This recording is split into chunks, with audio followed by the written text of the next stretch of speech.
everyone, welcome to my channel. I hope you're having a great day. A couple weeks ago I did a watercolor galaxy painting and I didn't have any voiceover narration because my voice was just a wreck.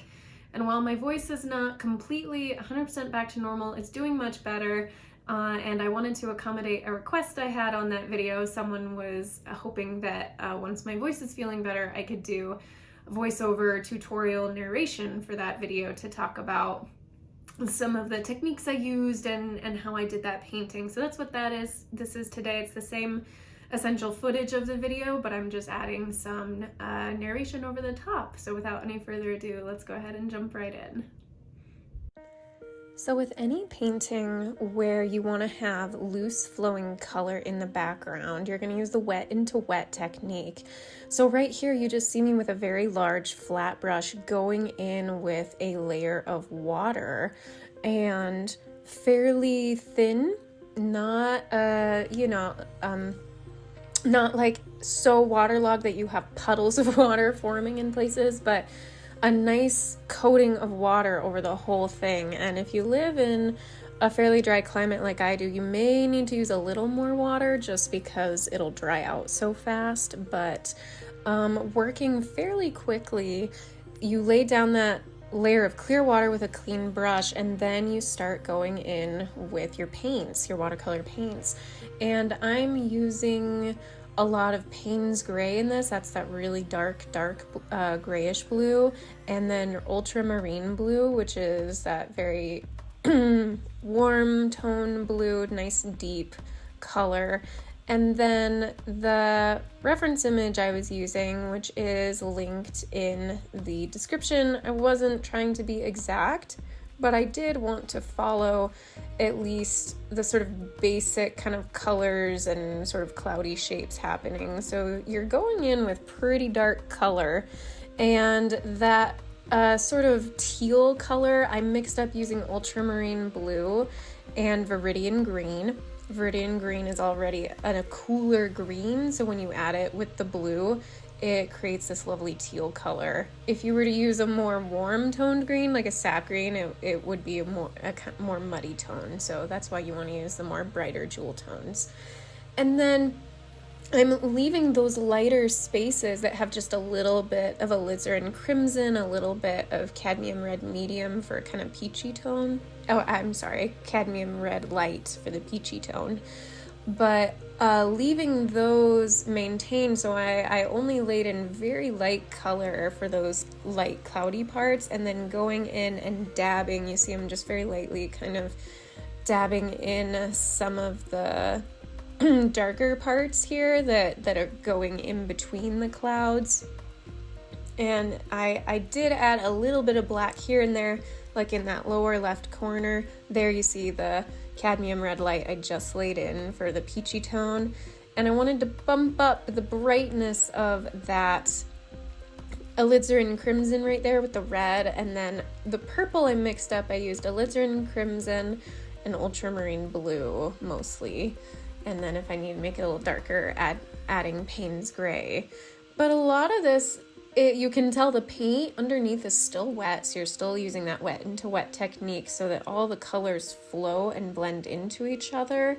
It's gonna make that sort of cloudy, smoky space background form quite naturally. And then if you need to lift color out, you can always rinse your brush, clean it really well, get it in clean water, and then dab with that clean wet brush some of the paint up. But really this was more layering upon layer to get the darkest darks built up and then just maintaining those lighter parts by not painting over the top of them.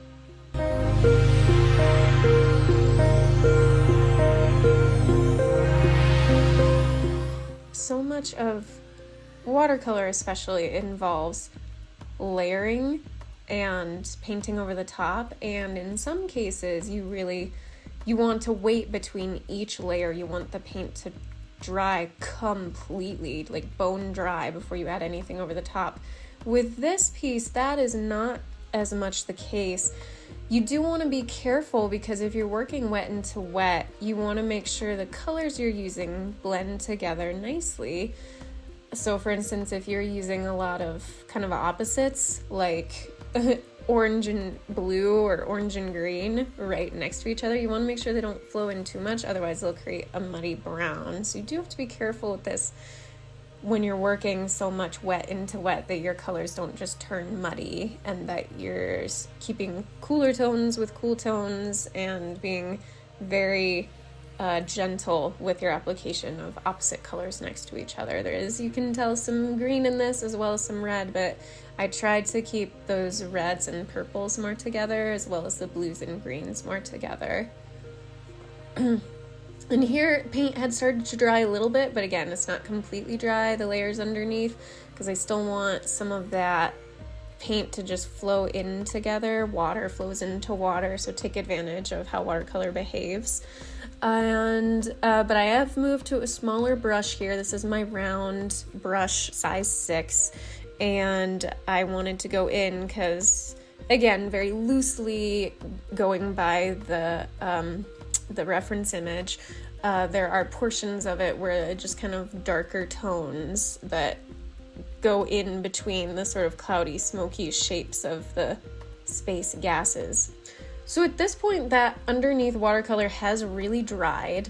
I went in with a toothbrush, and this is white gouache paint that I'm using. So I wet the gouache paint and had to blot some of it up. It had a little bit too big, and smoothed it out with just clean, wet brush.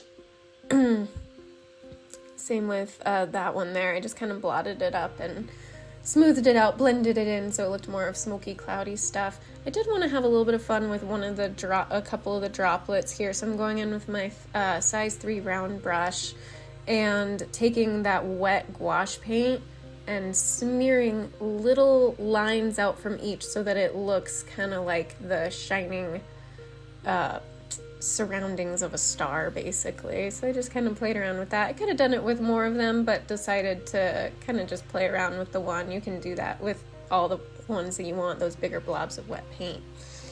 And just adding a couple more drops of kind of the purple with that toothbrush. I wet the watercolor paint, and adding a little more for really fine stars. You just get only a tiny bit of paint and really flick hard with your brush, and that's a fairly stiff toothbrush that I was using.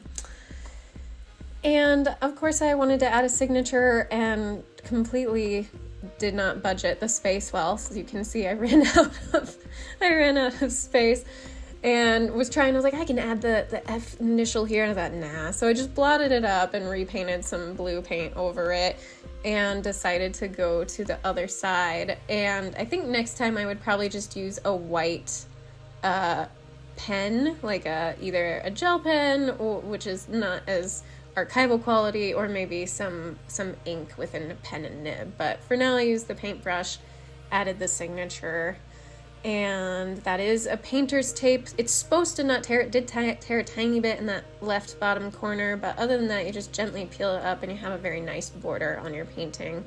And that's the final piece. Thank you so much for watching. Hope you enjoyed the sort of tutorial piece of that painting. If you did, go ahead and give this video a thumbs up, subscribe to my channel. I'd greatly appreciate it. Until my next video, be kind to yourself, be kind to others, God bless, and I'll see you soon.